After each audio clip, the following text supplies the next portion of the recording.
Ya, Pak juga belum prodi, yang buka prodi ini. Ya. Pak Samsul, Hmm. Pak Jonafi. JTM apa apa hanya ada Pak John ya, ada Pak Samsul Nah, kan. udah masuk Pak Jon. Pak penguji luar yang belum nih, ingatkan. Bisa Bu Yuli apa ingatkan Pak apa Ah, iya, oke, oke, oke, Prof. Oke, Pak biar Yuli telepon. Ya, biar Yuli telepon ulang. Pak Pak siapa? Pak Yani. Mungkin.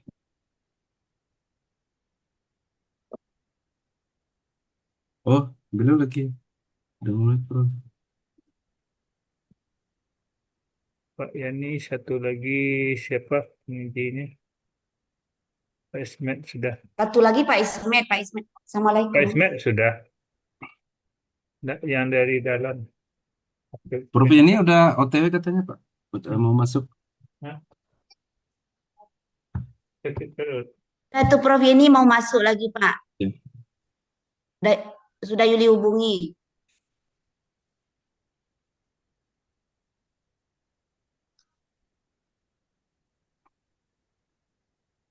Recording in progress.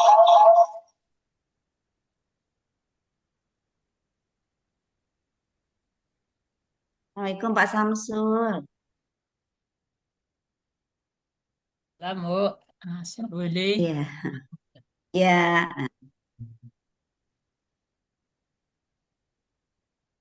Sudah cukup semua ini, nah, Pak ini Udah udah cukup. tuh Prof ini udah masuk Pak.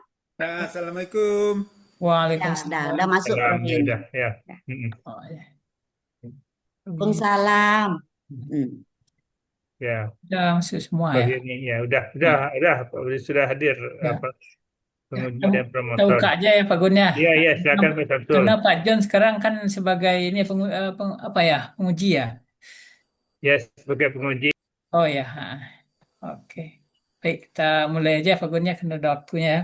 Bismillahirrahmanirrahim. Assalamualaikum warahmatullahi wabarakatuh. Waalaikumsalam. Waalaikumsalam warahmatullahi wabarakatuh. Waalaikumsalam Ya, warahmatullahi alhamdulillah ya pagi wabarakatuh. ini kita diberikan kesempatan oleh Allah Subhanahu wa taala untuk menjalankan tugas kita masing-masing ya. Tentu tergantung kepada posisi kita sekarang khususnya dalam kegiatan seminar ini kemajuan satu ya di ya Ibu apa Pak Kadiman ya. Nih Pak Kadiman. Ini gimana sehat Pak Kadiman? Nah, Sehat, Alhamdulillah, Pak. alhamdulillah ya. Ini sudah kemajuan satu ini BP 2024 ini bagus ya. Ini mudah-mudahan nanti sesuai dengan track ya. Jadi apa target kita itu memang di eh, apa namanya di akhir tahun kita itu apa nih?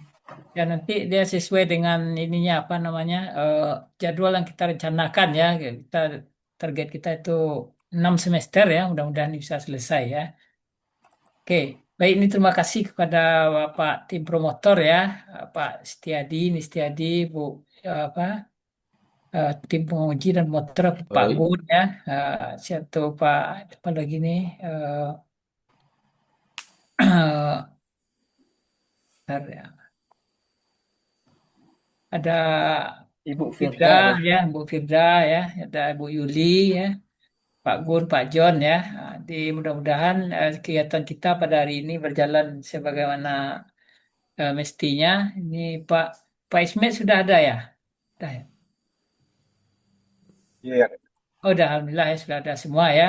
Ini mudah-mudahan berjalan sebagaimana biasa. Jadi seperti diingatkan lagi nanti mudah-mudahan kepada seluruh penguji ini dapat masuk penguji dan promotor juga dapat menginputkan nilai ini segera nanti pada hari ini supaya nanti di ini sudah di akhir semester juga. Jadi nilai itu apa kalau terlambat kita masukkan nanti nilainya di BL atau segala macam gitu ya. Di kita batasnya di akhir semester mudah-mudahan setelah selesai nanti apa pengujiannya silakan diisikan apa namanya nilai dengan form yang sudah dikirimkan juga mengisi belangko berita acara kehadiran. Mudah-mudahan ini semua dapat terlaksana dengan baik. Ini apa sebagaimana biasa ini kegiatan seminar kemajuan ini ini nanti akan dimotori secara penuh oleh Pak Profesor Gunawarman. Nanti beliau akan mengatur semuanya, jalannya diskusi atau proses pelaksanaan seminar kita ini. Mungkin dari kami ini wakili Kaprodi ya, mungkin kita dapat sampaikan, mudah-mudahan dapat terlaksana dengan baik. Dan nanti juga semua dokumen dapat kita isikan kalau bisa hari ini semua sehingga pelaksanaan secara administrasinya mudah ya untuk kita semua dan juga untuk kemudahan bagi saudara Kardiman nantinya untuk melakukan proses selanjutnya sehingga nilainya bisa kita inputkan di akhir semester nih. Mungkin itu saja nih sampaikan. Mungkin nih silakan Pak Gun nih diapakan dilanjutkan seperti mana biasa semua di Pak Gun sebagai moderatornya. Mungkin dari kami cukup sekian ya. Akhirul alamin. Eh, Assalamualaikum warahmatullahi wabarakatuh. Waalaikumsalam. Waalaikumsalam warahmatullahi wabarakatuh.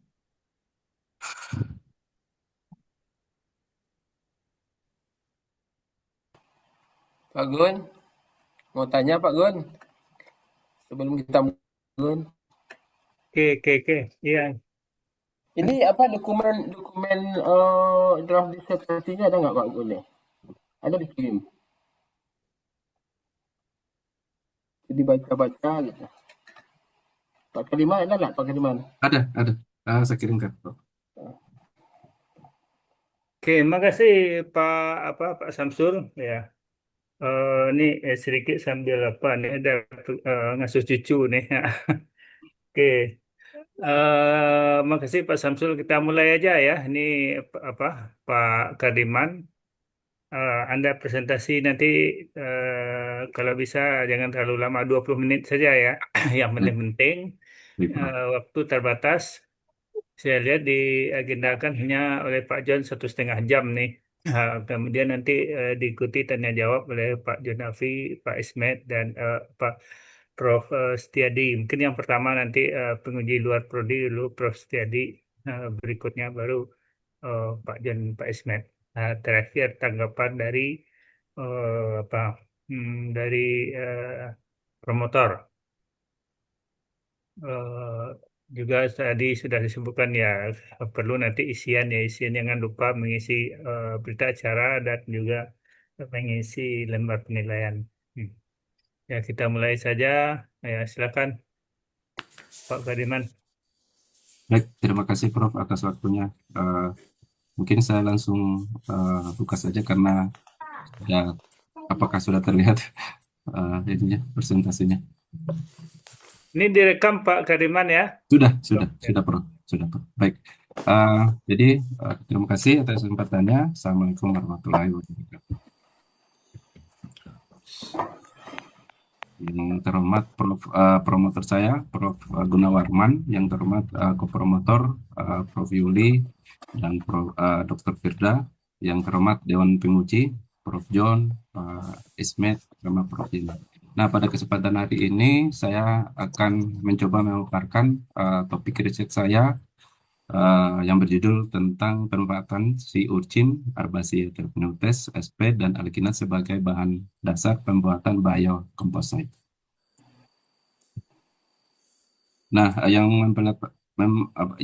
melatar belakangi pada penelitian ini mengacu pada penelitian yang dilakukan oleh NANEP pada tahun 2020 bahwa masalah cangkang landak laut di Wakatobi masih belum termanfaatkan, di mana masih banyak sampah cangkang tersebut belum dimanfaatkan, mengakibatkan pencemaran lingkungan dan kurangnya nilai ekonomi dan kemudian yang risiko eksplorasi berlebihan. Kemudian di sini adalah cangkang landak laut. Ini adalah gunanya. Nah, biasanya masyarakat Wakatobi mengonsumsi gunaan tersebut. Dan kemudian ini limbahnya. Nah, selain itu saya juga mengacu pada data Riskesdes pada tahun 2018 bahwa Indonesia mencapai sekitar kurang lebih 1,3 juta kasus fraktur dengan prevalensi nasional sebesar 5,5%. Dari jumlah tersebut sekitar 10-20% kasus membutuhkan scaffold untuk mendukung regenerasi tulang. Nah, selain itu kebutuhan scaffold juga tulang diperkirakan mencapai kurang lebih sekitar 60.000 sampai 100.000 per unit. per tahun jika dibandingkan dengan kebutuhan ortopedi lainnya. Total kebutuhan Scaffold biomaterial nasional mencapai kurang lebih sekitar 160.000 sampai dengan 260.000 unit per tahun. Hal ini menunjukkan bahwa ternyata material Scaffold itu sangat penting di negara kita. Nah, selain itu, yang melatar belakang ini, seperti kita ketahui bahwa biomaterial telah berkembang pesat menjadi material bioaktif dan biometik yang mampu berinteraksi dinamis dengan jaringan tubuh. Nah, ini adalah evolusi material di mana yang tadinya pakai implan logam, kemudian mengacu ke berkembang menjadi bioaktif, dan terakhir itu adalah biometik. Nah, di mana biometik ini merupakan Scaffold yang terbuat atau dibuat menggunakan teknologi 3D printing. Nah, Hydros Apatite ini bersifat biokompatibel, bioaktif, dan osteokonduktif yang sekitar 65% mineral tulang manusia menurut penelitian Islam et al. Pada tahun 2025. Nah, HP itu sendiri terdiri dari Ca10, P046OH2. Nah, biasanya memiliki rasio ideal molar Ca per P1,67. Nah, namun ada beberapa masalah yang berkelanjutan di mana ketika kita menggunakan HP murni biasanya masih belum berkelanjutan. Maka ada beberapa solusi yang ditaruhkan dari beberapa riset yang saya baca. Eksplorasi sumber bioorganik alam ramah lingkungan seperti cangkang telur, kerang, dan kerang darah. Nah, selain itu Jamaluddin pada tahun 2012 mengsintesis cangkang landak laut dari Harpasia lexula atau cangkang landak laut hitam dengan menggunakan beberapa variabel seperti sumber fosfat dan CaO sebesar 3,3 gram dengan metode presipisasi dan hidrotermal. Nah, untuk penelitian ini saya menggunakan cangkang landak laut di mana pada riset ini yang pertama ada CaCO3. Selain itu ada unsur lain yang membantu regenerasi tulang seperti Na, Mg, K, Zn, dan Ba. Kadar kalsium cangkang 25,53 atau kurang lebih 2,50% yang dikatakan oleh Ceyano et al. Pada tahun 2019. Nah, sintesis HP ini menggunakan metode preparasi basa dengan variasi suhu kalsinasi serta pembuatan Scaffold, di mana pada pembuatan Scaffold itu ada beberapa material yang saya gunakan seperti PCl dan alginat dan PPA. Nah, yang kemudian mengetahui pengaruh variasi jumlah fosfat, rasio Ca per P, dan kemudian fase HP mendekati nilai teoritis yaitu 1,67. Nah, itu adalah salah satu tujuan saya untuk meneliti topik ini. Nah, sebelum lebih jauh kita harus tahu dulu Scaffold itu apa. Jadi Scaffold itu merupakan kerangka buatan berpori yang berguna untuk menempelkan sel untuk mempercepat pertumbuhan jaringan. Di mana biasanya terbuat dari keramik Scaffold. Nah, ini ada kemudian ditambahkan oleh polimer yang berfungsi sebagai bioaktif molekul. Nah, kemudian kalau tissue engineering adalah teknologi untuk memperbaiki jaringan yang rusak, di mana dikelompokkan beberapa bidang ilmu seperti novel cell source, tissue engineering, implant, kemudian ada engineering material.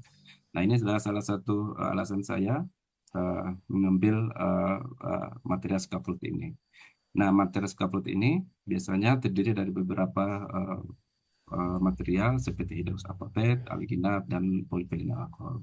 Namun dari beberapa kasus ternyata material Scaffold ini masih memiliki beberapa kekurangan seperti bioaktif yang terkadang tidak konsisten, kesulitan dalam membentuk struktur pori yang optimal, kemudian keterbatasan dalam kontrol degradasi, integrasi biomekanik, dan kerapuhan material.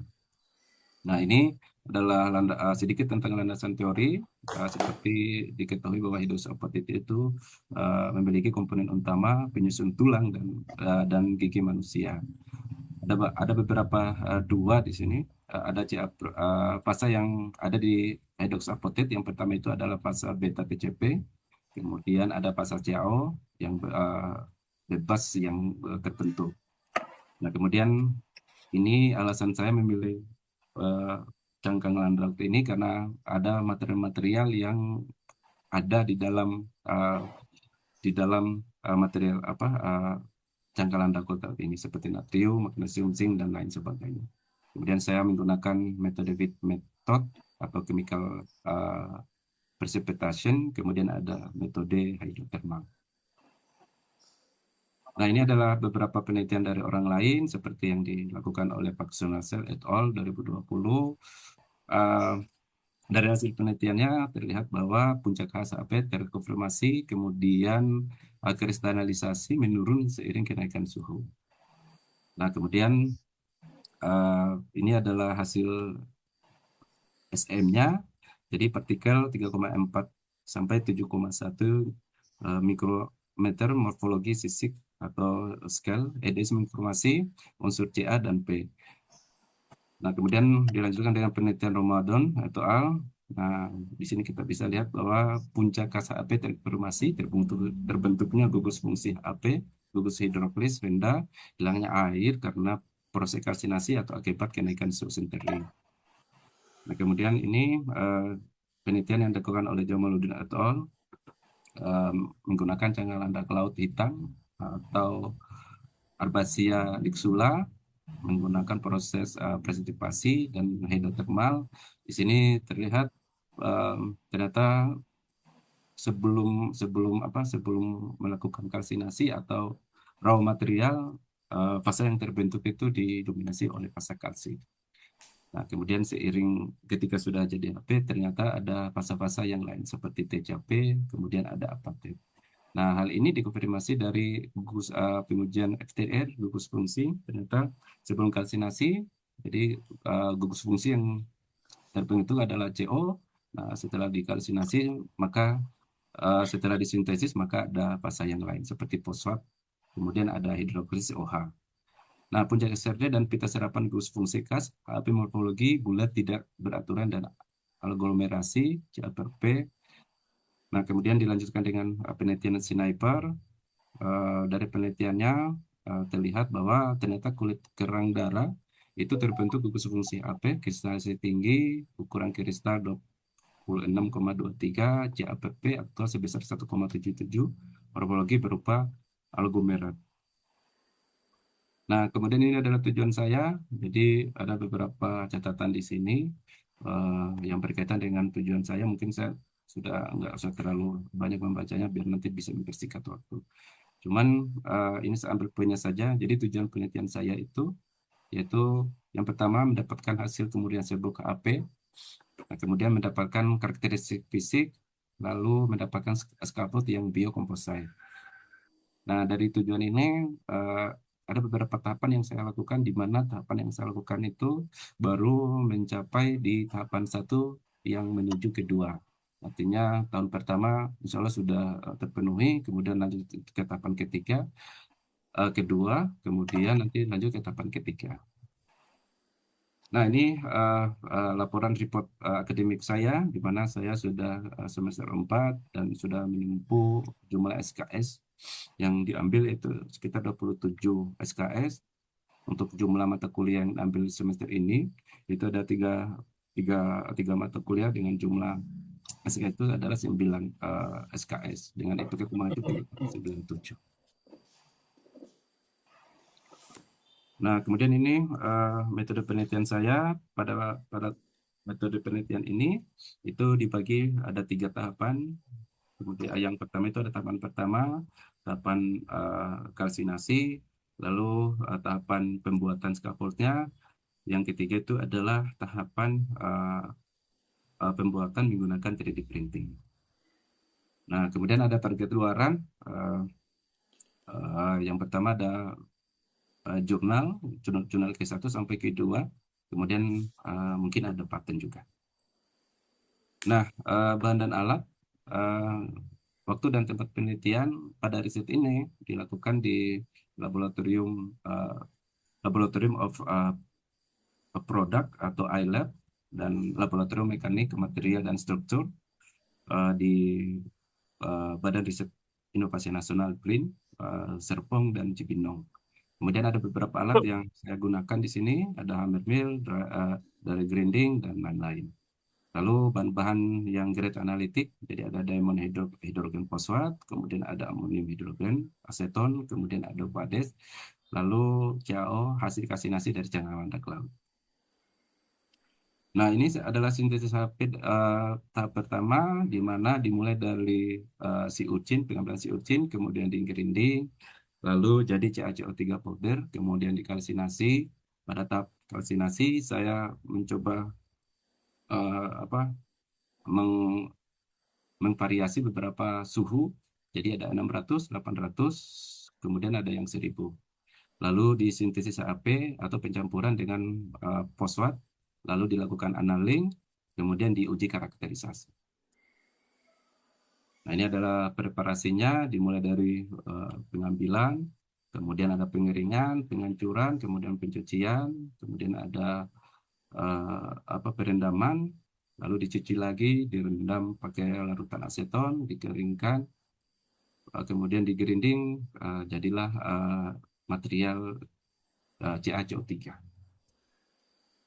Nah, ini adalah beberapa hasil di tahap pertama, di mana pada hasil ini berat serbuksi ucin itu ketika kita lihat di sini, seiring meningkatnya suhu, maka berat rata-rata jangka landak laut itu meningkat. Di mana di sini ada perbedaan, jadi suhu 600, kemudian ketika dikalsinasi menjadi 49,59. Nah, lalu hasil XRF analisis CaO pada sampel ini, nah ini juga bisa kita lihat beberapa perbedaan sebelum kalsinasi, CA-nya itu berkisar antara 65,50%. Nah, kemudian yang tertinggi itu adalah 1000. Jadi ada pengurangan di sini jumlah CO, CA. Kemudian setelah jadi HP itu CA yang terjadi itu adalah 39,60%, yang artinya ada terjadi dekomposisi atau perubahan komposisi kimia pada material yang saya gunakan. Nah, kemudian ini adalah hasil-hasil dari tahapan pertama, kemudian ada uji XRD, ada FTIR, lalu ada SIM, kemudian ada EDS, lalu ada pengukuran ukuran butir pada morfologi. Nah, kemudian ada mapping SIM. Nah, nanti di sini.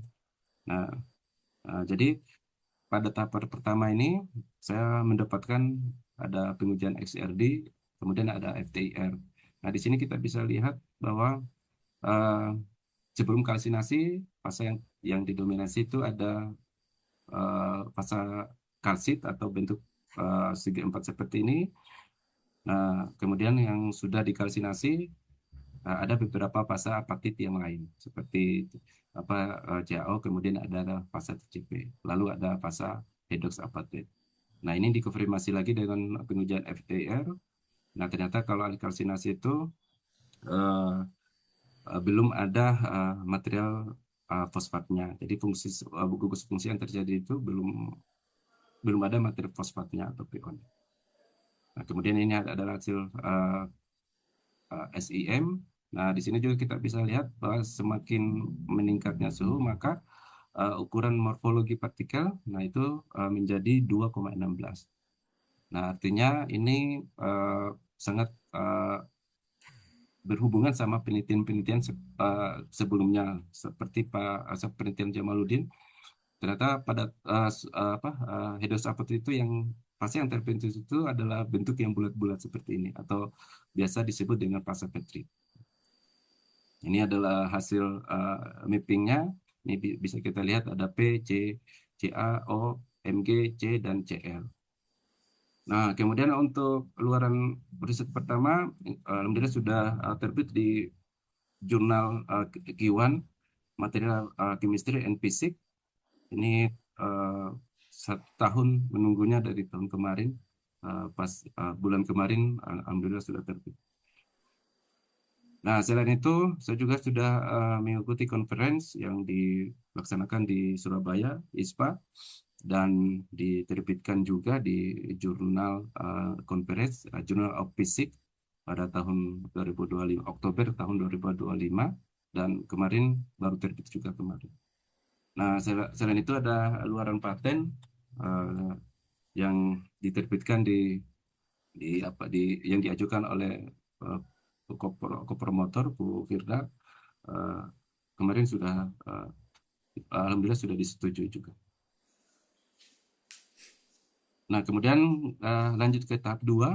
Jadi alasan saya untuk lanjut ke tahap 2 itu dari tahapan pertama ada beberapa kendala yang saya temui, ya, yang berkaitan dengan kemudian fasa hidroksapotid. Jadi nilai nilai CAPP-nya itu jadi belum uh, masih kurang bagus, walaupun fasa apa hidroks apa CAP yang saya dapat sudah bisa diterapkan ke pembuatan material scaffold. Nah, ini sama seperti tadi, dimulai dari pengambilan cangkang, kemudian ada crusher, lalu ada pencampuran, ya, pencampuran atau sintesis, kemudian dianaling selama 6 jam, kemudian disaring. Nah, ini adalah tahapan-tahapannya. Kita langsung next saja, mirip sama yang tadi. Nah, kemudian ini, dan pada tahap 2 ini sudah mencoba pembuatan mini mini scaffold di sini. Nah, saya menggunakan freeze drying selama 24 jam. Nah, kemudian ini adalah hasil.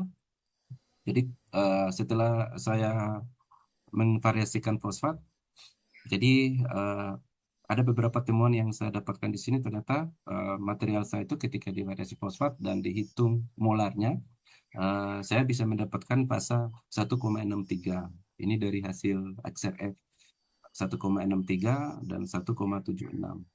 Artinya ini sudah sangat dekat dengan uh, material HP yang biasa digunakan.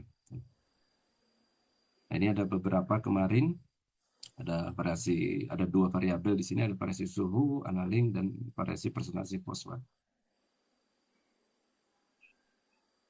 Ini adalah beberapa hasil riset tahap kedua, di mana pada gambar di sini adalah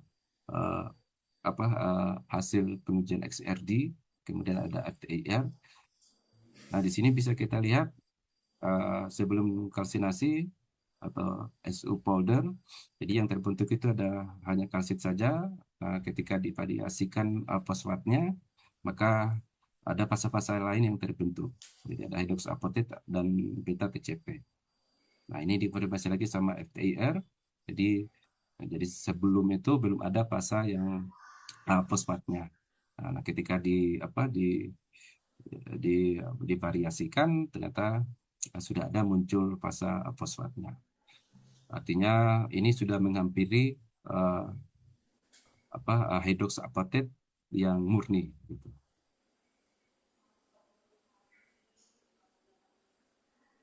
Nah, ini pengujian SIM.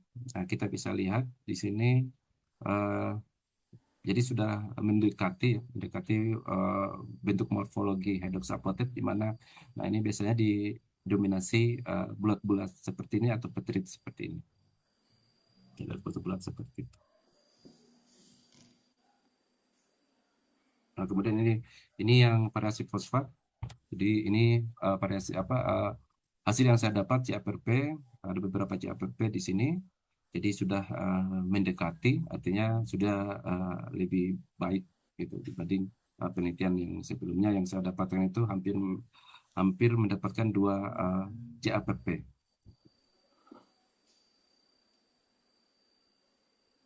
Nah, kemudian untuk jurnal yang kedua, ini yang kemarin sudah saya submit juga di Q1 di jurnal Biosource Technology Report. Jadi masih tahapan submit jurnal. Ini yang kedua. Kemudian selain itu sudah ada draft patennya juga untuk yang tahapan kedua sudah diajukan. Kita tunggu hasil. Ini yang variasi aniline. Jadi ada variasi aniline, kemudian lalu ada variasi fosfat. Ini hampir sama yang tadi. Jadi sebelum kalsinasi itu pasanya kalsit, setelah dikalsinasi muncul pasa yang lain. Nah, ini sama yang variasi aniline. Nah, cuman kalau variasi aniline itu ada beberapa masih tinggi Ca per P-nya. Artinya ternyata suhu aniline itu berpengaruh juga. Karena di sini terlihat bahwa suhu aniline 900 itu dia mendapatkan Ca per P 1,89. Nah, kemudian saya sudah juga mencoba pengujian compression test dari beberapa scaffold di sini. Mungkin ada beberapa yang catatan untuk saya untuk pengembangan lagi. Nah, di mana kandungan AP di sini dituliskan bahwa kandungan AP yang lebih tinggi meningkatkan kekuatan scaffold, sedangkan peningkatan PPA dan alginat meningkatkan fleksibilitas namun menurunkan kekuatan. Ini ada beberapa. Nah, kemudian untuk jurnal yang ketiga itu sudah under review di jurnal Keramik Internasional. Kemarin sudah di accepted atau sudah diterima sama reviewer satu. Kemudian nanti ini secepatnya juga diterima. Ini kemarin juga sudah ikut conference internasional di BRIN. Nah, ini rencana tahun ketiga. Jadi ada beberapa dua eksperimen saya rencanakan sama pembimbing saya yang di BRIN. Jadi ada metode 3D printing. Jadi 3D printing ada beberapa bahan yang saya campur di sini. Kemudian ada teknologi bioprinting, di mana bioprinting ini dia sudah menggunakan larutan masuk di alat ini sehingga jadinya itu langsung jadi scaffold seperti ini. Jadi porenya itu bisa kita lihat gitu, langsung. Nah, caranya seperti ini. Kemudian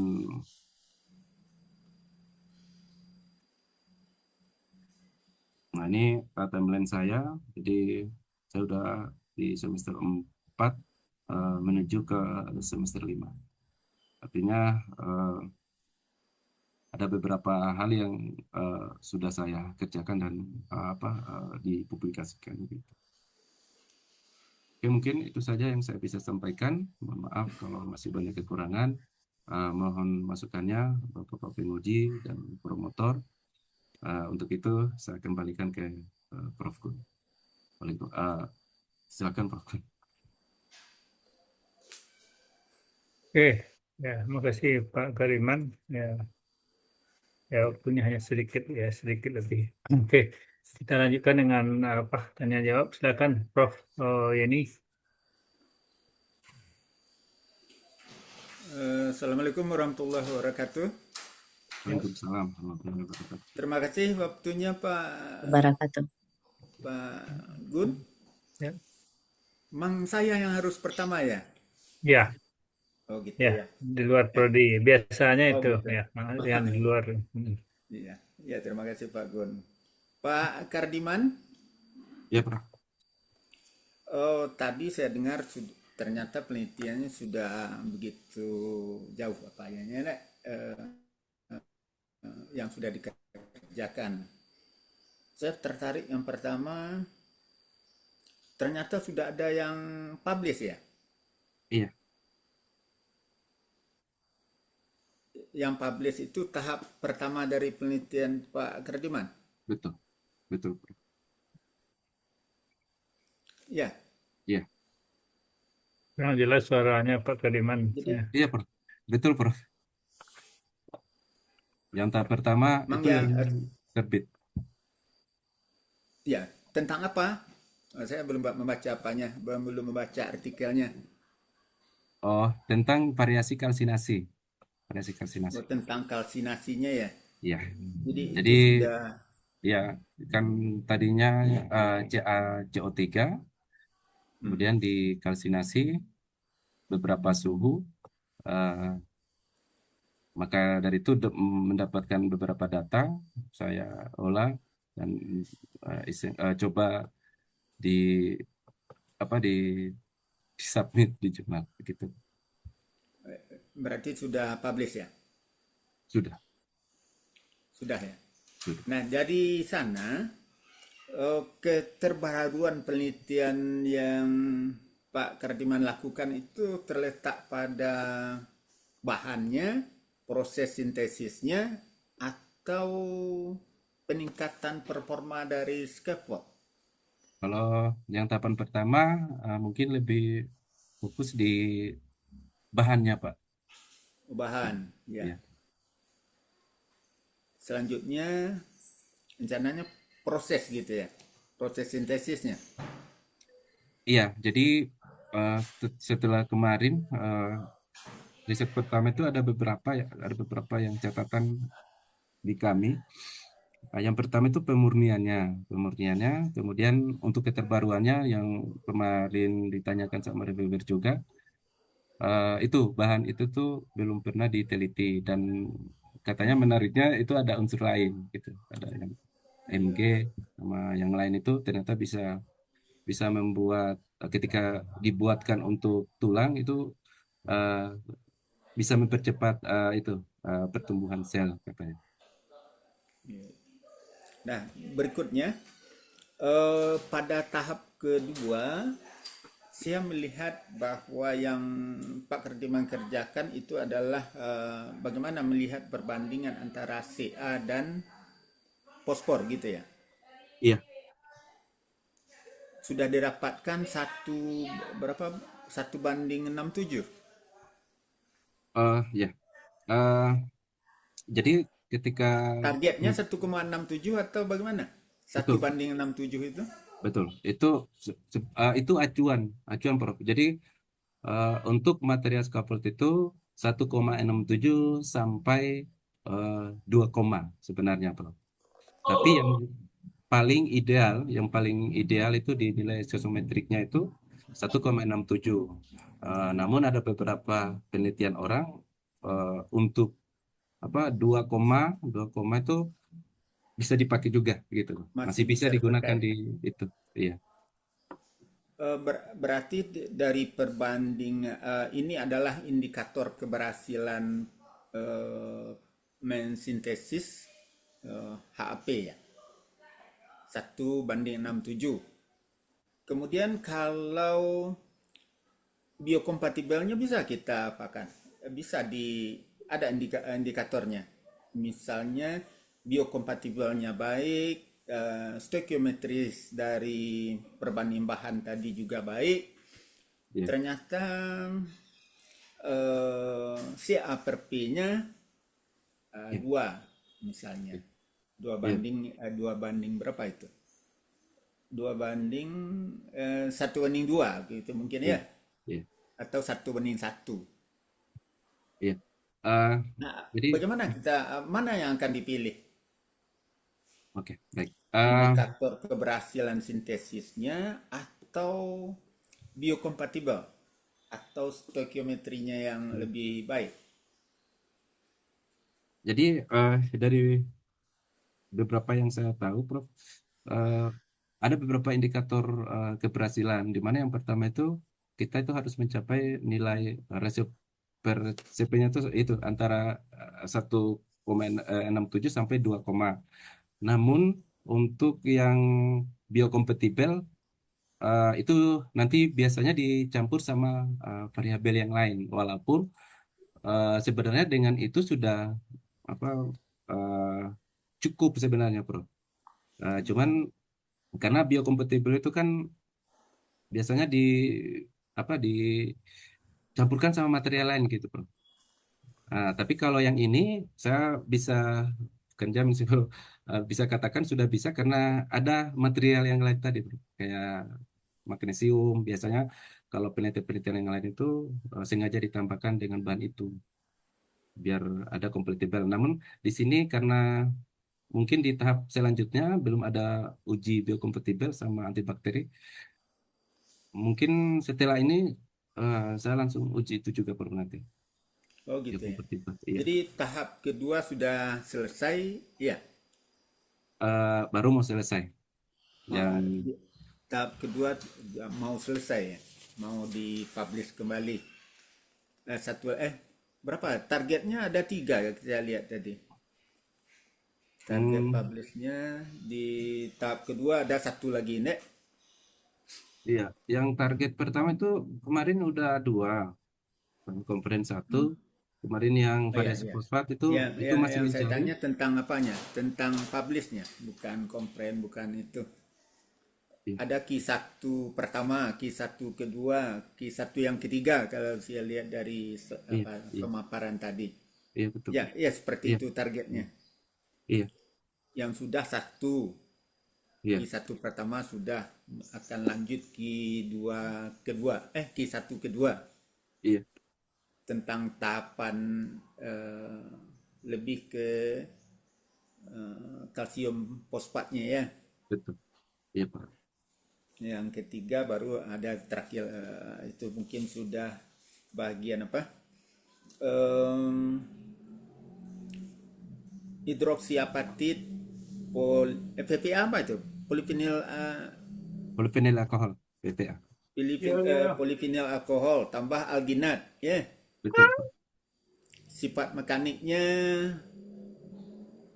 sangat baik atau bagaimana dibandingkan yang sudah ada?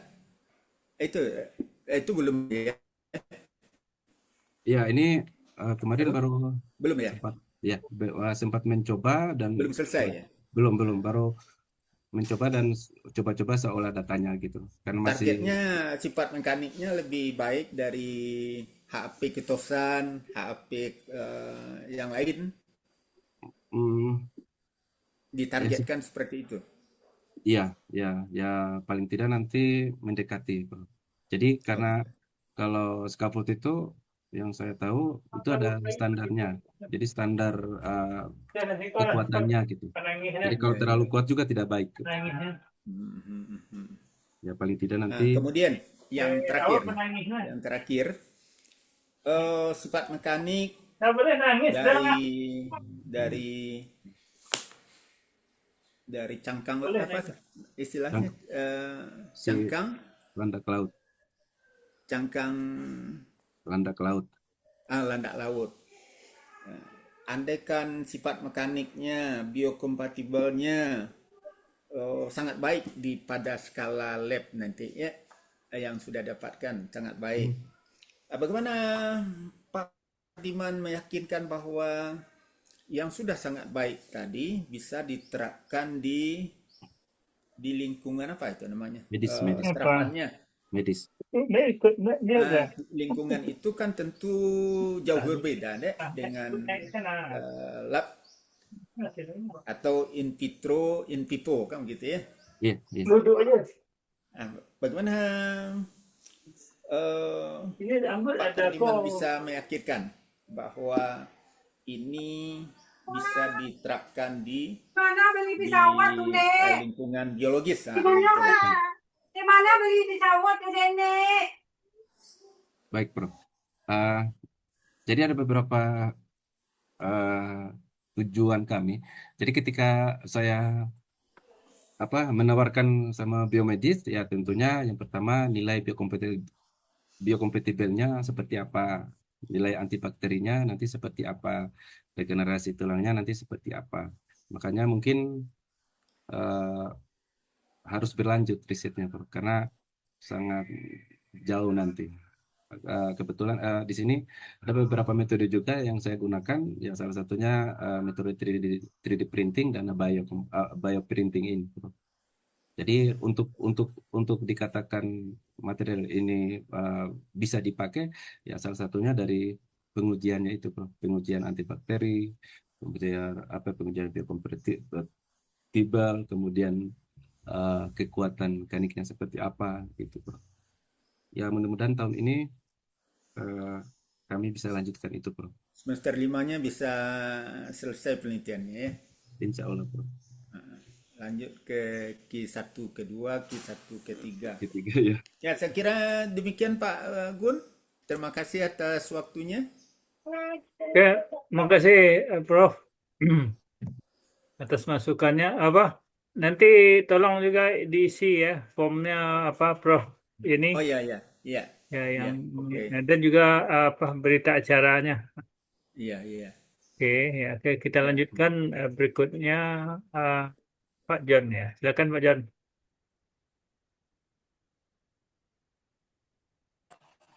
Lagi bagus, terima kasih Pak Gun. Oke, Kadiman ya. Nih selamat ya pertama untuk Pak Kadiman yang sampai pada tahap ini ya. Ini bagus, ini penelitiannya sudah bisa menghasilkan ada juga paten ya. Kemudian ada 2 lagi yang mau dipublish di jurnal Q1 ya, Pak Kadiman ya. Betul, Bro. Halo, bisa dengar? Iya, sudah, Bro. Sudah masuk. Nah, cuma ada beberapa pertanyaan mungkin yang perlu diklarifikasi dengan termasuk diskusi Pak Kadiman ini. Di sini disebutkan bahwasanya Pak Kadiman menggunakan cangkang landak laut ya. Iya, Bro. Iya, Pak. Ya. Nah, dibandingkan dengan sumber-sumber hidup apatit yang lain itu ada diperlihatkan bahwasanya cangkang landak laut ini memiliki potensi yang lebih besar dibanding dengan contohnya misalnya dari tulang sapi ataupun cangkang telur gitu atau yang kemarin itu banyak juga dilakukan orang itu ikan sapu-sapu. Ada perbandingan yang Pak Kadiman buat kenapa harus memilih cangkang dari landak laut ini gitu. Iya, baik. Bisa dijelaskan ya Pak? Iya, Pak. Baik, Bro. Terima kasih atas pertanyaan. Jadi yang saya tahu, Prof, jadi tadi ada cangkang telur, cangkang kerang, dan cangkang yang lain gitu, Prof. Nah, kita kasih contoh satu, kalau Hydrous apotet dari tulang sapi, nah itu ketika kita kalsinasi, misalkan suhunya sampai 1000, itu sudah bisa langsung jadi Hydrous apotet dengan nilai rasio CFRP yang lebih baik ya. Ya, itu udah bisa seiring meningkatnya suhu. Nah, namun dari beberapa riset itu ternyata belum ada unsur-unsur material yang lain di situ. Nah, seperti natrium, magnesium gitu, Bro, yang zinc, Ba, kalsium dan lain-lain gitu, Bro. Jadi mungkin itu yang Nah, berbeda. yang unsur-unsur yang lain itu di dalam cangkang landak laut ini ada berarti ya? Ada. Nah, itu fungsinya nanti di dalam pembentukan scaffold itu apa gitu? Itu fungsinya nanti ketika kita jadikan scaffold, jadi nanti bisa membantu yang pertama regenerasi tulang, yang kedua nanti bisa membantu biokompatibilitas gitu, Bro, sama yang lainnya. Namun bagusnya itu diceritakan nanti di latar belakang ya. Jadi kita punya alasan yang cukup kuat kenapa kita memilih cangkang landak laut. Ya, mungkin baik, itu sebagai saran tambahan ya. Kemudian tadi disebutkan di awal kalau seandainya ada masalah-masalah dengan scaffold yang itu di awal-awal disebutkan masalah-masalah yang scaffold yang sudah existing itu mana tadi ya, di halaman berapa tadi di slide-nya Pak Kadiman? Coba terus lagi masalah terus. Nah ini sebentar ini kan disebutkan bahwasanya ada beberapa masalah dengan scaffold sebentar. Ini bioaktif yang kadang tidak konsisten ya, kesulitan dalam pembentukan struktur pori yang optimal ya, keterbatasan dalam kontrol degradasi, Nah, kemudian kalau kita menggunakan cangkang laut ini, apakah masalah-masalah ini teratasi? Oke, baik. Terima kasih, Prof. Hmm. Jadi masalah-masalah seperti ini sebenarnya kalau pengetahuan saya dari proses pembuatan scaffoldnya, Prof. Biasanya kan ada yang percetakan biasa, kemudian ada yang Hmm. 3D printing, kemudian ada yang Hmm. bioprinting gitu. Nah, Nah, maksud saya kalau kita menggunakan scaffold dari cangkang landak laut ini, itu proses yang ada penjelasan masalah yang masih tersisa dalam proses pembuatan scaffold ini bisa teratasi, nah, atau misalnya satu teratasi atau dua teratasi atau memang lima-limanya belum teratasi dengan dari cangkang landak laut ini gitu, maksud saya begitu. iya, iya, karena memang harus uji itu apa di makhluk hidup before gitu, Prof. Kalau yang ini, Harus diuji malu hidup dulu, berarti masalah ini bisa iya, diselesaikan gitu. iya. Jadi yang Ya, sekarang tapi di baru dalam ini kan dicantumkan di latar belakang gitu. Jadi maksudnya betul, begini ya. Jadi kalau kita mencantumkan ini di latar belakang, berarti kita ada problem yang kita statement di sini sehingga nanti itu bisa dipecahkan di dalam penelitian ini gitu, ya. iya, Nah, kalau misalnya sudah disebutkan bahwasanya bioaktif yang terkadang tidak konsisten, nah dengan ekstrak dari cangkang landak laut ini diharapkan mungkin bioaktivitas lebih konsisten. Mungkin dengan adanya unsur-unsur tadi bisa dijelaskan, misalnya kalau dengan canda ada unsur-unsur lain seperti kalsium tadi apa unsur-unsur yang ada gitu. Nah, bisa dijadikan sebagai dasar kenapa kita memilih cangkang landak laut ya. Kemudian mungkin dengan adanya unsur-unsur itu integrasi biomekaniknya bisa lebih cepat dengan pertumbuhan tulang, pertumbuhan jaringan hidup lebih cepat ya. Itu bisa juga dijadikan alasan kenapa kita memilih cangkang landak laut ya. Jadi ini adalah semacam data dukung supaya nanti latar belakangnya menjadi lebih kuat gitu. Itu maksudnya.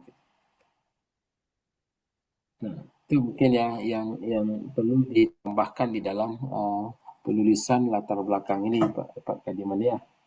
baik, Prof. Kemudian tadi juga ada data-data penelitian orang lain ya. Coba saya lihat itu ada kristalinitasnya menurun dengan naiknya suhu. Dari siapa tadi itu? Ini ya. Iya, Ini punyanya First Wheel nih ya. Ini betul. kan bahan yang sama yang Bapak gunakan ya dari cangkang landak laut. Cuma mungkin jenisnya saja yang Iya, berbeda ya. iya, iya. Nah, ini bisa ada dijelaskan nggak di dalam jurnal ini kenapa kok kristalinitasnya menjadi rusak gara-gara suhunya lebih tinggi? Dijelaskan nggak? Di dalam ini, Pak, di apa di laporannya, Prof, ya. Bukan iya ada laporan si Fasguel ini gitu. Nah, Iya, di dalam penelitian Bapak juga menggunakan yang lebih tinggi lagi. Nah, kalau nggak salah ada sampai 1000 derajat tadi ya. iya, yang 1000 sampai 1000. Nah, nah, apakah tidak bertentangan dengan penelitiannya si Fasguel ini? Kalau ini dia sebutkan yang 700 saja sudah kristalinitasnya sudah menurun ya. Oh ya, Bapak baik. menggunakan malah di atas itu gitu. Ya, Jadi betul. jadi bisa jadi apa ya? Kalau Bapak mendapatkan kristalinitasnya lebih baik dengan temperatur yang lebih tinggi, Hmm, berarti ada kita skip yang 700 ini berarti anomali ya berarti nak. betul. Ya, Bapak ya, sampai 1000 ya. 1000 ya, masih bagus kristalinitasnya nak. betul. Ya, jadi penjelasannya bisa Hmm, bisa menjadi menjadi ya, betul, Pak, tadi eh, anomali. ya jadi dia analisis untuk sebuah jurnal ini akan sangat sangat bagus ya. Jadi orang itu mungkin tidak melakukannya sampai 800, dia melakukannya sampai 700 saja gitu. Baik. Ya, karena mungkin keterbatasan alat segala macamnya. Dan kita melakukannya sampai 1000 malah lebih baik lagi gitu. Jadi ada nilai 700 itu ada masalah dengan 700 itu mungkin ya. Nah, itu bisa menjadi bahan apa pertimbangan ya untuk pembahasan untuk jurnal-jurnal berikutnya gitu. Nah, kemudian untuk uji untuk tahap berikutnya, apakah Pak Kadiman akan melakukan itu ya, melakukan uji biokompatibilitasnya nggak? Insya Allah, Prof. Jadi kebetulan udah sama BRIN berjalan terus, ada Heeh, mahasiswa yang masuk, jadi kemungkinan sampai di tahap itu, Prof. sampai saat itu ya. Ya, Jadi nanti itu semua. di mana mau dilakukan di BRIN ya? Di iLab itu di Cipinong, kemudian nanti Hmm. ada di Serpong juga nanti buat karakterisasi. Hmm, oke. Oke aja mungkin yang mau dijustifikasi Pak Gun. Terima kasih Pak Gun. Terima kasih Pak John. Selanjutnya Pak Matt, kan Pak Matt. Oke, terima kasih Pak Gun. Sorry nggak bisa on cam Pak Gun. Ya, Oke, Kadiman. Ya, ya, Prof. Ya, Pak. Ya, jadi seperti yang disampaikan Pak John tadi, bab 1 itu masih belum clear ya, yang Betul. latar belakang. Jadi saya lihat nggak sinkron ya dari satu pernyataan ke pernyataan berikutnya. Seperti yang disampaikan Pak John tadi, kenapa digunakan cangkang landak laut itu? Ya karena jumlahnya atau sisanya itu sangat banyak, hanya itu aja. Sedangkan bukan itunya yang kita harapkan. Kalau sangat banyaknya tentu orang akan bertanya lagi berapa banyak ya. Kalau secara ekonomis dia tidak ekonomis ya tidak perlu kita teliti kan, karena tidak akan menghasil, walaupun kita bisa menunjukkan bahwa secara saintifik dia memiliki potensi, tapi kalau jumlahnya nggak cukup ekonomis ya kita nggak bisa lanjutkan kan. Nah, Ya, jadi dasar itu sebenarnya yang unsurnya yang lebih penting, bukan masalah belum pernah diini orang atau banyak sisa dari cangkang itu yang terbuang saja itu ya. Uh, Penekanan itu harus diinikan. Kemudian kalau saya lihat tadi publikasinya udah berapa buah yang di jurnal? yang sudah fix terbit itu ada satu, yang Q1 sama yang satu ke yang conference, Prof. Yang keempat. Conference ya. Yang kan yang di Q1 itu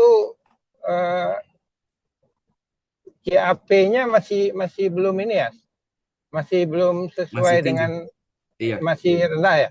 betul. 1,5 berapa? 56. Eh, yang ini 1,9, Prof. Malah lebih tinggi. Tapi Nah, di, iya, yang di jurnal iya. itu setelah difosforisasi. Setelah disintesis. Nah, jadi kalau kalau yang material saya ini ketika nanti dikalsinasi itu baru menjadi CaO.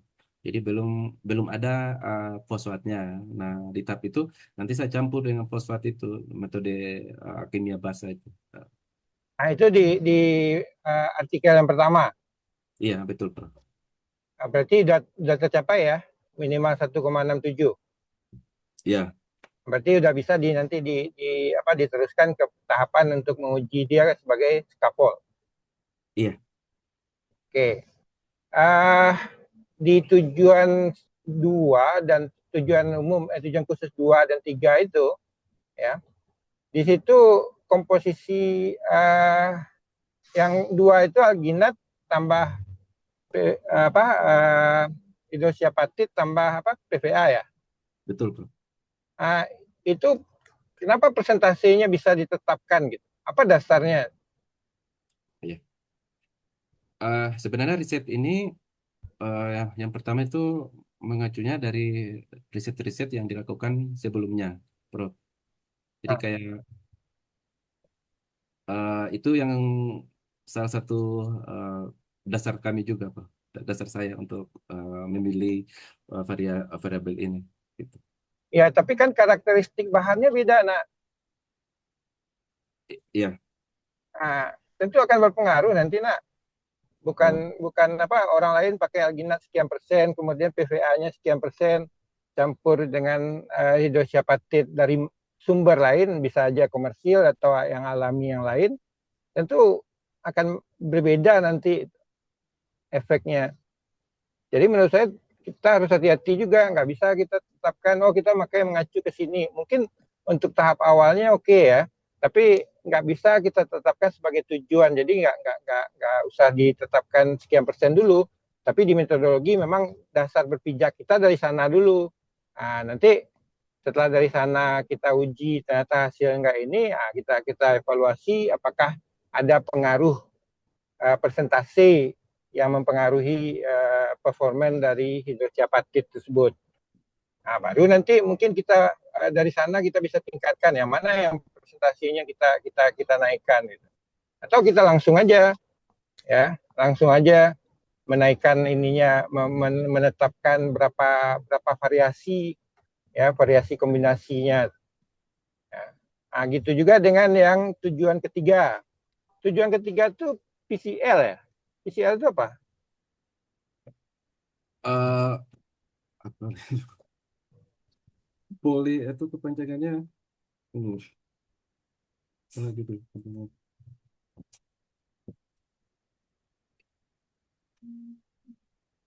Memang PCL ya? Iya. Bukan salah ini ya? Ya itu sebenarnya baru rencana Prof itu. Yang nanti kan di metode di sini Prof. Ya harus ini di tujuan itu harus apa? Jangan terlalu spesifik itu dulu, tapi karena di tujuan ketiga itu kan menggunakan 3D ya,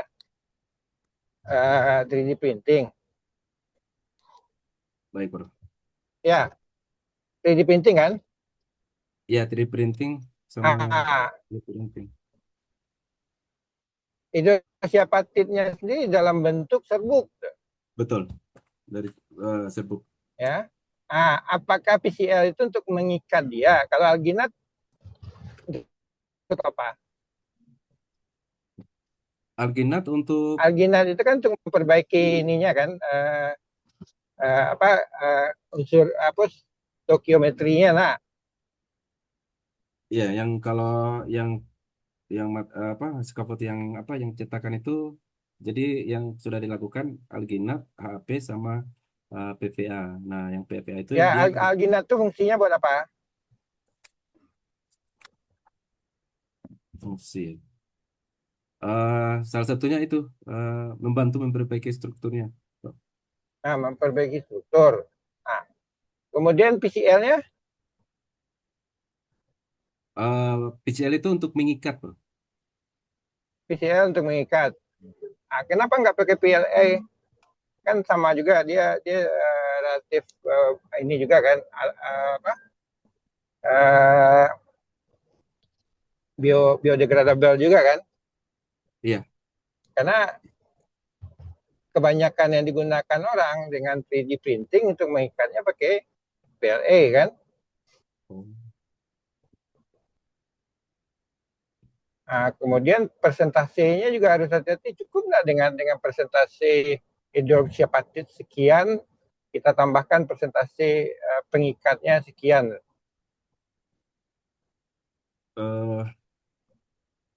Takutnya Iya, itu Bro. ya.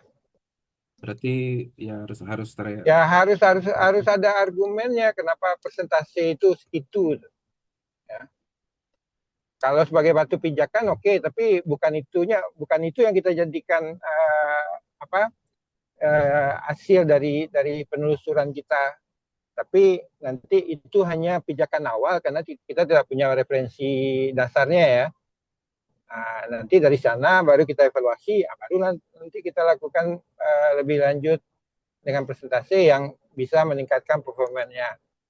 Kemudian yang berhubungan dengan yang ketiga juga 3D printing itu bagaimana pola cetaknya nanti?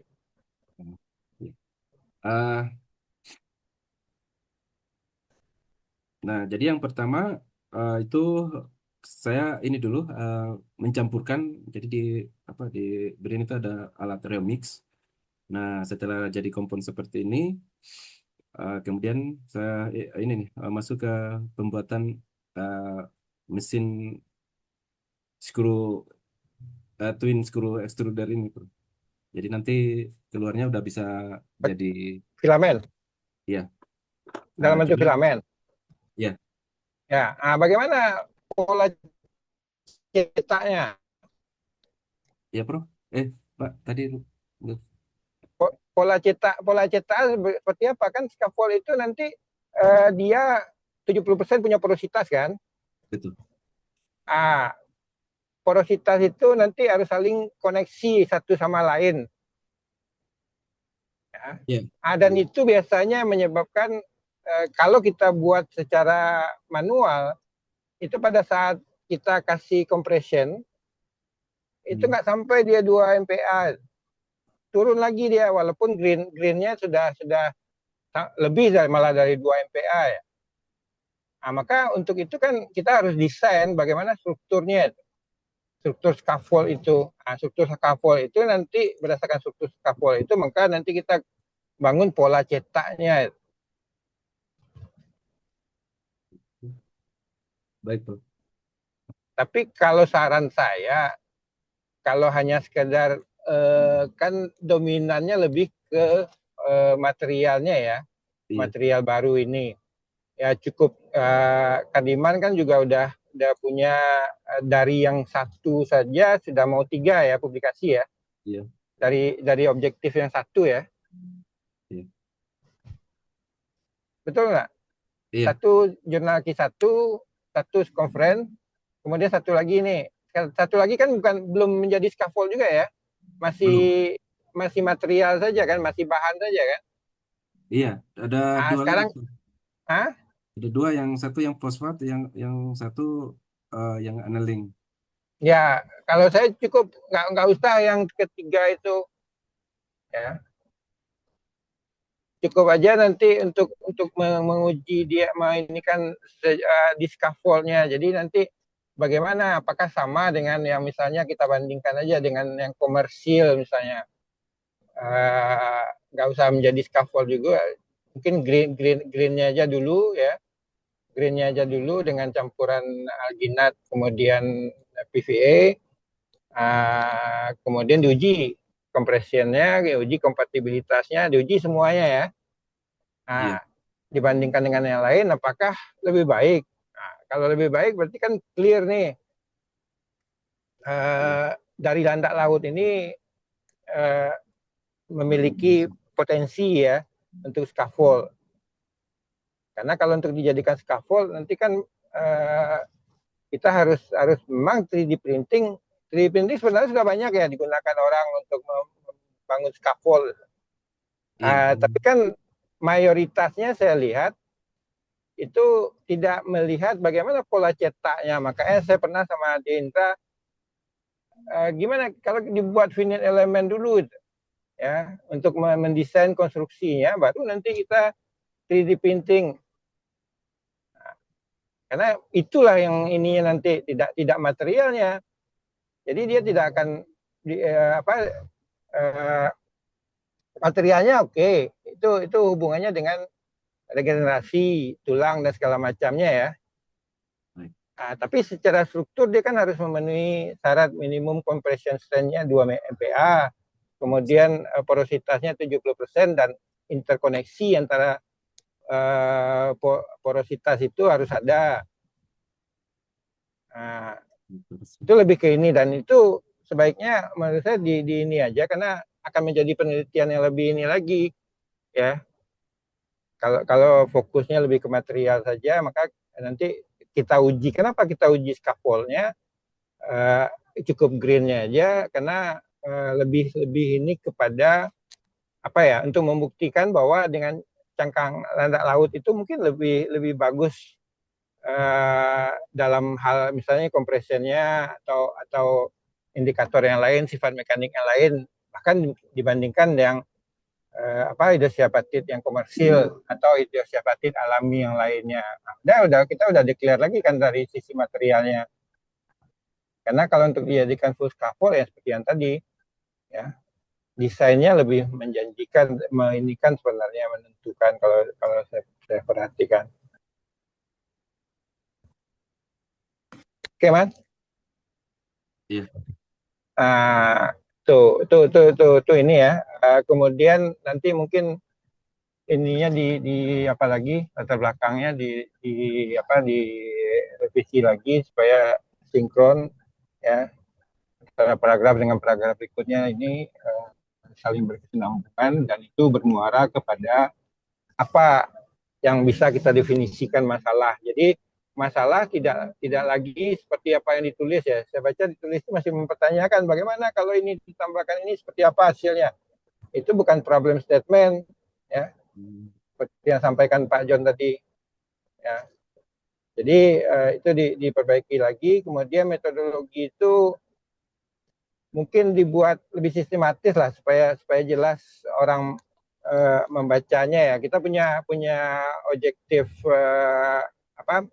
tujuan khususnya 3 ya, masing-masing tujuan khusus 3 itu nanti tentu akan berbeda ya caranya. Metode bahannya bagaimana kita mempersiapkan bahan, kemudian nanti variasi rancangan percobaannya seperti apa. Nah, jadi harus dibuat sistematis seperti itu. Kalau tidak seperti sekarang, sepertinya digabung aja semua, jadi bingung juga. Ya, itu di metodologi. Kemudian, tahu saya mungkin kalau secara ini kan sudah publish ya, tapi saya lihat di pembahasan saya tidak melihat semuanya, tapi ada bagian yang saya lihat itu diskusinya sama seperti anak S2, S1 ya. Jadi itu sejalan dengan penelitian si Anul. Ya. Penelitian S3 kan kita mau berkontribusi terhadap knowledge ya. Jadi sebaiknya hati-hati dengan itu. Jadi mungkin kalau misalnya seperti yang disampaikan Pak John tadi, ada penelitian terdahulu dengan kasinasi 700 kristalnya sudah rusak misalnya, tapi kita dengan 1000 tidak. Kenapa? Itu nanti yang di-proof sama hasil analisis ya, FTIR, IDX dan segala macam yang mensupportnya. Jadi mungkin kalau yang kita acu ke referensi itu mungkin hanya kepada sesuatu yang basic teori ya. Tapi kalau hasil ini kita harus membangun teori baru. Gitu, Man. Oke. Mungkin itu aja, Pak Gun. Terima kasih, Pak Gun. Terima kasih Pak Mek. Masukannya ada nanti ya pada apa Pak Kariman itu direkam dibaca lagi cukup banyak masukan tadi dari Pak Mek. Oke, kita lanjut dengan tanggapan dari tim promotor. Bu Firda, silakan Bu Firda pertama. Baik, Prof. Gunawarman, terima kasih atas waktunya. Pak Kardiman, selamat ya sudah paling tidak tahap 1 sudah selesai. Ini sekarang mulai untuk menyelesaikan artinya menulis ya atau menyelesaikan publikasi untuk tahap kedua dan tahap ketiganya. Saya juga mengucapkan terima kasih tadi banyak sekali masukan dari para penguji ya. Ini perlu menjadi catatan penting buat Pak Kardiman. Oke, baik. Mungkin saya hanya butuh klarifikasi lagi dari Pak Kardiman terhadap beberapa hal ya. Tadi sudah disebutkan memang untuk penting untuk disampaikan sebetulnya apa saja kelebihan dan kekurangan ya dari hidroksiapatit cangkang landak laut ini dibandingkan dengan hidroksiapatit dari sumber lainnya.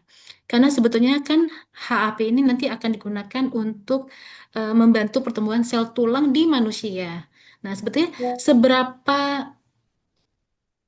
dekat kompatibilitas antara hidroksiapatit dari cangkang landak laut dengan nanti penggunaannya atau kompatibilitasnya sel tulang manusia. Nah, kira-kira bagaimana Pak Kardiman? Silakan dijelaskan lagi. Oke, baik. Terima kasih Bu. Eh, jadi yang kalau berhubungan dengan biokompatibilitas itu yang saya baca, yang saya tahu, yang pertama yang dilihat itu adalah nilai CA/PPE-nya. Nah, kemudian nanti eh, pencampuran dengan material lain seperti alginat atau yang lain. Kemudian cara pembuatan scaffoldnya itu, Bu. Karena kan kalau scaffold itu kan harus minimal material berpori gitu. Jadi 70%. Nah, ketika kita mau katakan bahwa dia itu harus bisa, kemungkinan kita harus eh, mungkin dengan cara mengujinya itu, Bu. Nah, jadi untuk yang sekarang yang kita buat itu baru di tahapan pembuatan apa hydroxyapatitnya dengan rasio CA/PE mendekati HAP yang asli gitu. Gitu, gitu, Bu. Nah, baik. Iya. Secara alami ya, cangkang landat laut ini apakah dia mengandung fosfat? Tidak, Berarti 100% sumber fosfatnya dari luar begitu ya Pak Kardiman ya? betul, betul. Nah, ini mungkin ini akan perlu perhatian ya. Jadi, apakah dengan fosfat yang bersumber dari luar, artinya tidak alami, itu nanti akan bisa eh, menjadi material yang betul-betul bisa kompatibel dengan pertumbuhan sel tulang gitu. Jadi, ini mungkin yang perlu dikaji lebih lanjut lagi. Karena tadi juga yang Prof. Yeni sampaikan bioaktif ya. Jadi bioaktif bagaimana si hidroksiapatit itu kita bisa jaga keaktifannya, jangan sampai eh, prosedur pembuatan scaffoldnya dengan pencampuran dengan material lain itu malah nanti menurunkan bioaktivitasnya. Jadi mungkin perlu Pak Kadiman pelajari atau kaji bioaktivitas si hidroksiapatit sebelum menjadi scaffold dan sesudah menjadi scaffold gitu ya. Jadi nanti bisa pembahasan bisa lebih mendalam lagi mengenai bioaktivitas si hidroksiapatit tersebut. Ini saran untuk kedepannya ya Pak Kadiman. Iya. Oke, kemudian tadi untuk uji biokompatibilitas, mungkin perlu saya sampaikan, memang ini pengujian yang cukup apa ya, cukup perlu teknik tersendiri dan untuk mengakses laboratoriumnya juga tidak mudah Bapak Ibu karena uji biokompatibilitas ini di BRIN itu dilakukan di Gedung Genomik BRIN Cibinong. Nah, untuk mengakses ke sana itu hanya untuk mahasiswa S3 dan periset BRIN begitu. Nah, memang ini menjadi salah satu ya, alhamdulillah salah satu keuntungan ya fasilitas BRIN yang bisa diakses untuk melakukan uji biokompatibilitas ini. Semoga nanti selain uji biokompatibilitas kita juga bisa menguji toksisitas gitu ya Pak Kadiman. Iya. Kemudian juga menguji antibakterinya. Jadi memang harus kita lakukan untuk membuktikan apakah material ini memang bisa berfungsi sesuai dengan tujuan gitu. Kemudian tadi menyambung pertanyaan dari Pak Ismet untuk scaffold komersial. Nah, untuk scaffold komersial, kira-kira apakah bisa Pak Karim mendapatkan gitu ya? Karena ini memang penting, kita harus membandingkan antara scaffold komersial dengan scaffold yang kita buat untuk memang membuktikan bahwa dia bisa berfungsi. Kira-kira apakah bisa didapatkan atau nanti rencananya bagaimana cara mendapatkannya? Eh, untuk mendapatkannya kayaknya belum ada info sampai ke situ. Cuman dari teman-teman dari UGM itu biasanya berhubungan sama dokter karena kemarin sudah ada penelitian bersamanya, itu sama dokter, dilibatkan dokter gitu. Itu soalnya itu di ranah medis gitu. Belum ada info sampai ke situ kok sebenarnya saya. Cuma nanti coba saya cari-cari info itu. Iya, Pak, itu penting penting saya rasa memang terima kasih insight-nya dari Pak Ismet. Oke, mungkin dari saya itu sih Pak Prof. Gunawarman. Jadi sejauh ini memang alhamdulillah yang dikerjakan oleh Pak Kardiman sudah on track dan on time gitu ya. Jadi memang semuanya sudah dikerjakan. Tapi tadi masukan-masukan dari para penguji itu sangat manfaat supaya nanti ke depannya memang betul-betul hasil yang Pak Kardiman dapatkan ini bisa menjadi kontribusi baru untuk ilmu pengetahuan. Mungkin dari saya cukup Pak Prof. Gunawarman. Saya kembalikan kepada Prof. Gunawarman. Ya, makasih Bu Ferda. Ya, silakan selanjutnya Bu Yuli, Bu Ya, Yuli. terima kasih Prof. Gun. Pak Kardiman, Iya, Bu. iya, Iya. pertama saya apresiasi Bapak udah masuk ke tahap ini dengan luarannya sekalian, kemudian target hasil di rencana tahap 1 yang sudah tercapai. Nah, dari seminar perkembangan 1 kita pada hari ini, Bapak sudah dengar beberapa masukan dari penguji yang sangat bermanfaat sekali untuk kelanjutan dari riset yang sedang Bapak lakukan ini. Tadi Ibu Firda juga sudah memberikan masukan yang cukup signifikan untuk menambah dari apa riset ini nantinya. Saya sini juga ingin mempertegas lagi dari beberapa masukan itu ya Pak. Yang pertama itu dari Prof. Yeni ya. Bu Firda juga sudah menekankan tentang bioaktivitas. Kemudian yang ini saya mengingatkan lagi bahwa penelitian kita yang dilakukan sekarang ini kan skopnya masih laboratorium. Tadi Prof. Yeni sudah menyinggung, seandainya semua yang kita targetkan itu memang diperoleh, bagaimana langkah ke depannya. Jadi kalau selama ini, kalau untuk penelitian laboratorium, biasanya hal itu bisa kita capai ya Pak. Tapi kalau untuk skala industri, untuk kita komersialisasi, maka kita perlu berpikir ke depannya lagi. Sumber dayanya, kan gitu, tersedia enggak cukup untuk itu. Jadi harus ada pemikiran dan orientasi kita. Itu yang dimaksudkan oleh Prof. ini tadi, kan gitu. Jadi bukan sekedar penelitian sebatas di laboratorium, lalu habis itu kita berhenti sampai di situ. Ya. Yang kedua, yaitu rasio dari sebetulnya yang Bapak lakukan itu rasionya itu tadi TA per P-nya sudah sampai 1,62. Sebetulnya kan targetnya kalau kan sedikit lagi. Kalau ini bisa diimprove, apakah nanti temperaturnya dikurangi sedikit atau ditambah sedikit, apakah target rasio sesuai dengan apa perbandingan itulah itu bisa kita capai atau tidak. Ya, itu mungkin bisa dipikirkan lagi untuk ke depannya. Kemudian kalau kita lihat masukan dari Prof. John Api, tadi sudah dibahas sama Ibu Frida mengenai scaffoldnya, kan gitu kan. Saya ingin cuma mempertajam lagi bahwa latar belakangnya perlu dipertajam, bahwa pembahasannya itu bukan sekedar kita mengatakan oh ini kurang ini kelebihannya, tapi bagaimana sisi ilmiahnya juga dibahas di sana. Jadi mungkin literatur reviewnya, pembandingnya itu secara diskusi akan muncul nanti dari sisi ilmiah yang kita dapatkan, kan gitu kan. Jadi memang mungkin yang kurang di latar belakangnya itu pembahasan secara sisi ilmiahnya. Jadi bukan menurut si Anu sekian gitu. Jadi Pak Ismet pun juga tadi sudah membilang kalau seperti itu masih dasar yang kita apakan, bagaimana orientasi ke depannya dengan apa yang akan kita dapatkan. Jadi antara satu paragraf dengan paragraf lainnya itu tersinambungannya kelihatan, tidak putus di satu paragraf sehingga muncul paragraf baru yang tidak ada hubungannya. Kemudian yang ketiga, masukan dari Pak Ismet itu mengenai PCL tadi. Jadi PCL itu singkatan dari polikaprolakton ya Kak, polikaprolakton. Jadi polikaprolakton itu adalah polimer sintesis yang biodegradable dan biocompatible yang biasa digunakan sebagai material scaffold.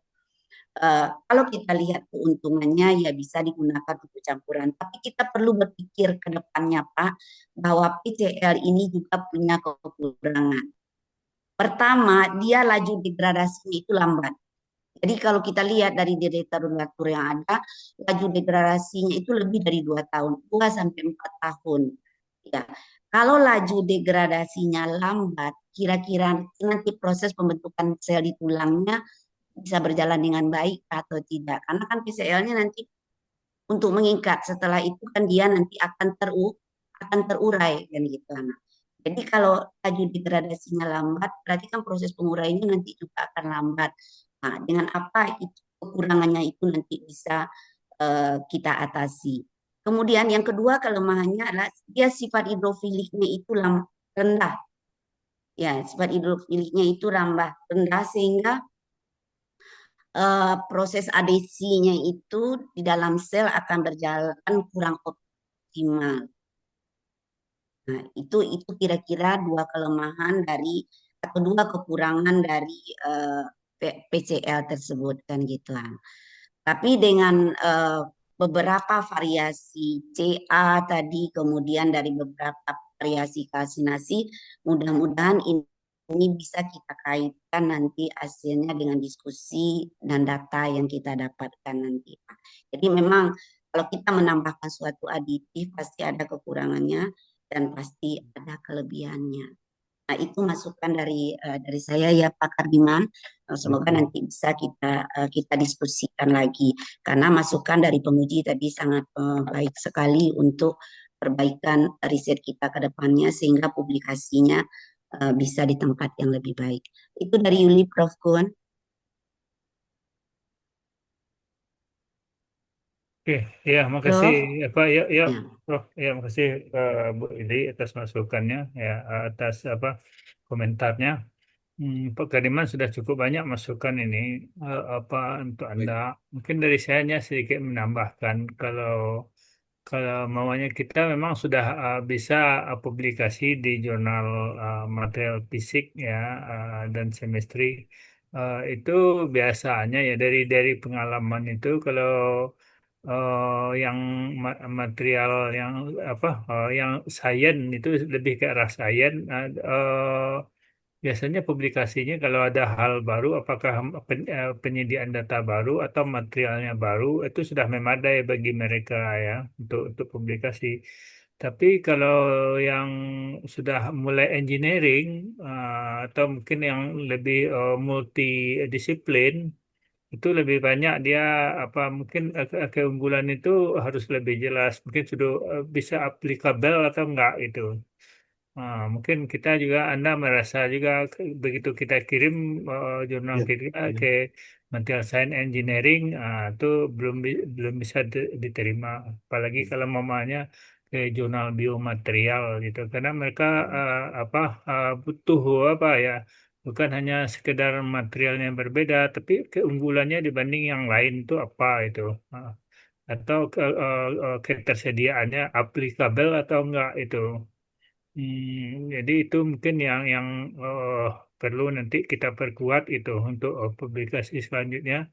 Ya kalau bisa tentu tidak di sainsnya walaupun Q1, tapi juga arahnya ke jurnal yang ada terapannya. Karena kita dari apa eh, engineering itu apa prodinya itu. Mudah-mudahan bisa di data diperkaya. Itu salah satu itu dari yang sebelumnya juga yang salah satu kelemahannya yang banyak dikomentari itu kan kita uraiannya itu terlalu apa ya namanya per bagian saja maunya oh ini hasil SEM, ini hasil FTIR, ini hasil apa SRD gitu. Tapi pembahasan komprehensifnya itu dari sisi keunggulannya itu yang menyatukan semuanya ya. Jadi tidak berdasarkan per equipment gitu seperti di apa ada yang di material apa fisik mungkin ya masih oke. Tapi lebih kepada dalam, jadi membandingkan dengan yang lain gitu. Dari sisi apa kita kalau mama CAPP-nya sudah tercapai itu mungkin prasyarat saja kan 1,67 itu. Kemudian tentu yang lainnya kan harus apa keunggulan lain harus ada itu. Baru nanti mereka uh, bisa menerima apa apakah dari sisi sifat mekaniknya kalau ada gitu kita buat itu atau dari sisi sifat fisiknya densitasnya atau kombinasi itu.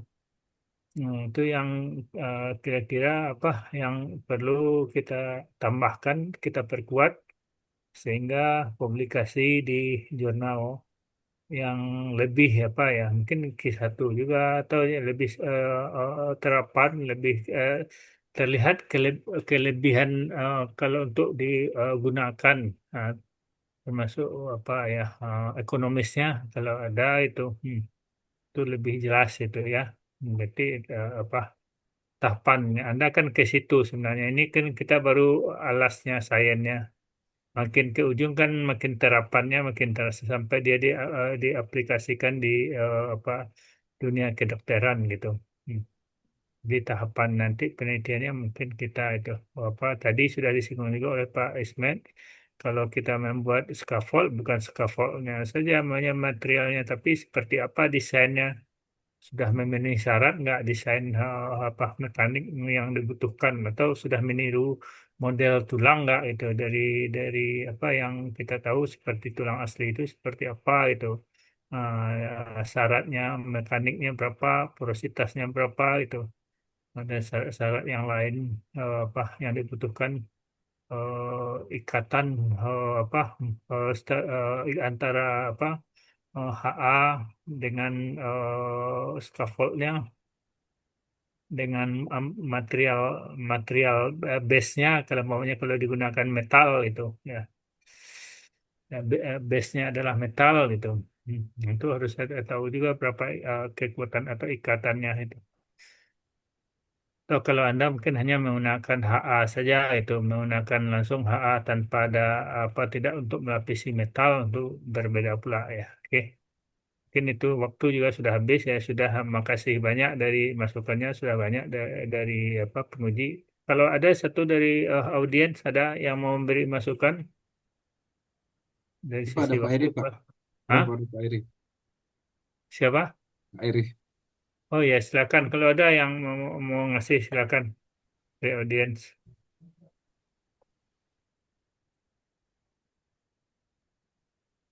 Mau bertanya, Eri? Pak Eri? Cukup, Prof. Oke, oke, ya, oke. Oke, ya udah ya. Kalau dengan demikian kita tutup ya apa kegiatan ini. Jangan lupa Bapak Ibu untuk mengisi absen dan juga apa lembar penilaian ya. Apa untuk Pak Kadiman, jangan lupa memperbaiki sesuai dengan apa yang apa sudah disampaikan oleh penguji dan promotor. Kita tutup dengan ucapan alhamdulillah, alhamdulillahirobbilalamin. Wassalamualaikum warahmatullahi wabarakatuh. Waalaikumsalam warahmatullahi Waalaikumsalam wabarakatuh. warahmatullahi wabarakatuh. Izin lab ya Bapak dan Ibu Ya, terima Terima kasih, pemirsa, Bu. teman-teman semua. Tanyalah.